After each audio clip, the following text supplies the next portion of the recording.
question another man on suspicion of her murder. It could take a decade to clear the Oldest backlog of TV cancer I've ever treatments in had, England, according to a new and it's a report. really good picture. Still working fine.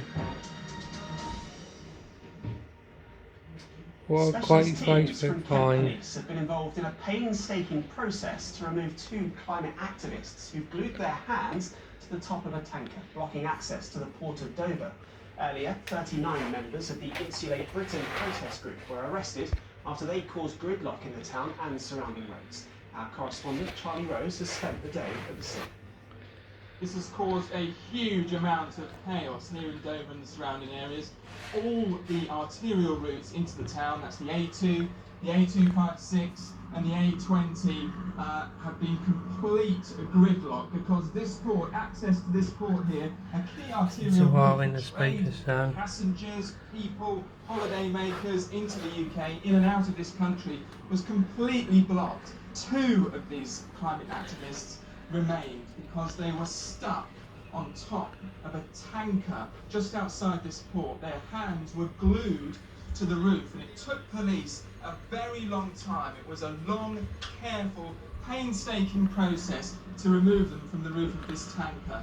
Once they were down, I approached one of them as he was taken into a police van. I asked him why he was doing this, and it said local people were completely upset by the disruption he's caused. He told me he was very sorry about the disruption that he and his other climate activists in his group have caused. He said that it's the only way he can get his message across. I asked him if he was prepared to go to prison.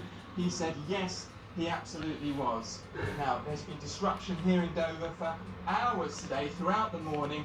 Lots of local residents and motorists really upset by what's going on, including the Kent Police and Crime Commissioner, Matthew Scott. He's been quite vocal about all of this, and he wants penalties for this sort of thing increased to deter climate activists from taking this sort of action. I'm surprised it's all working. Meanwhile, protesters are gathering around the world to demand action on climate change ahead of November's crucial international Even came with a HDMI VGA cable. Hundreds of rallies are expected, including in Germany, which holds a general election on Sunday. The United Nations Security Council has warned that millions of people around the world are being displaced by climate change. Well, here's a look at some of the protests that are taking place this afternoon. The largest gatherings happening right now are in Germany. Crowds have gathered in cities including Berlin, and among them is Greta Thunberg, one of the world's best known climate activists. She's been holding what she calls Fridays for Future strikes, and earlier she addressed the crowd. Time and time again, the people in power show their true interests and priorities. And it is not an overstatement to say that they simply don't seem to give a damn about us. We can no longer leave this to the people in power to take care of. Look how bright this one is compared to this one. Barely see it. Back here, just over 800,000 people, or 1 in 80, are estimated to have had COVID-19 in the UK last week.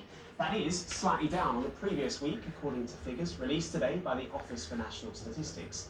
Now, infection rates are falling in England for the first time in several weeks, but the ONS say rates remain high across the UK. It reports there are encouraging signs that infection rates have continued to decrease among young adults, possibly reflecting the impact of the vaccination.